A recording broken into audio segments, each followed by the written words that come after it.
आज हम आपको लाफिंग बुद्धा के बारे में बताने जा रहे हैं ताकि अगली बार इसे खरीदने से पहले आपको इनके बारे में अच्छे से पता हो। फेंग शुई के अनुसार लाफिंग बुद्धा बेहद शुभ माना जाता है। माना जाता है कि लाफिंग बुद्धा को घर में रखने से सौभाग्य में वृद्धि होती है। फेंग शुई के इस चमत्कारिक लाफिंग बुद्धा की सबसे खास बात यह है कि ये नेगेटिव एनर्जी को भी अपनी मुस्कान से पॉजिटिव एनर्जी में बदल देता है।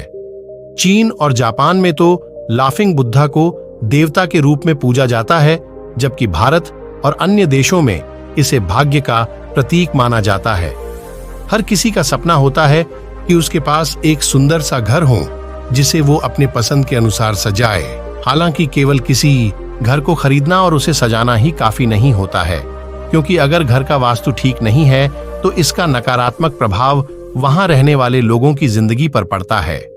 इसीलिए घर या दुकान घर लेने से पहले किसी अच्छे वास्तुशास्त्र ज्ञाता को बुलाकर उस जगह की जांच करा लें, तत्पश्चात ही उसे खरीदने के बारे में सोचें। घर में पॉजिटिव वाइब्स को आकर्षित करने के लिए हम फेंग शुई की अन्य वास्तु सामग्रियों का भी इस्तेमाल करते हैं और इनमें प्रमुख है लाफिंग बुद्धा की तस्वीर या मूर्ति।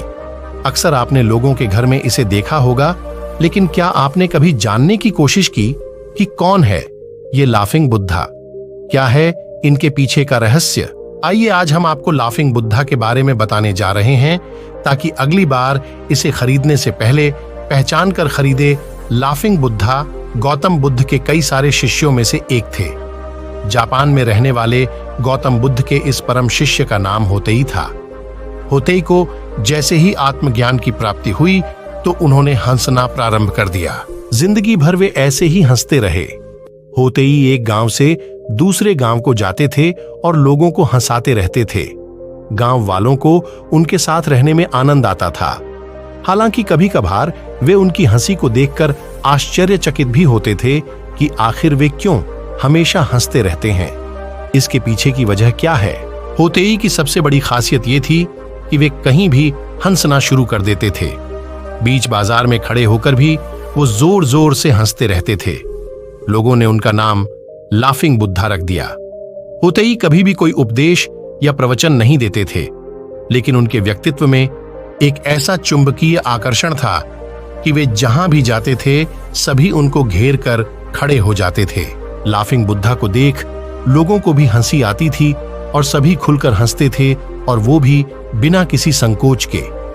लोगों को उनकी हंसी के पीछे की जिज्ञासा को देखते हुए एक बार होतेई ने कहा कि उनके पास अब कहने को कुछ भी नहीं है।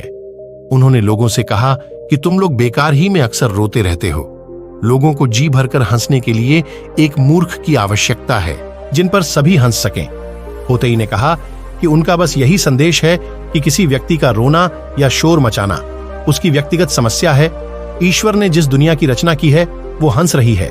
चांद, तारे, फूल, पौधे, पक्षी सभी हंस रहे हैं और हम बैठकर रो रहे हैं। होतेई दुनिया को बस यही बताना चाहते थे कि लोग इस भ्रम से जागे और खुश रहें, मुस्कुराए।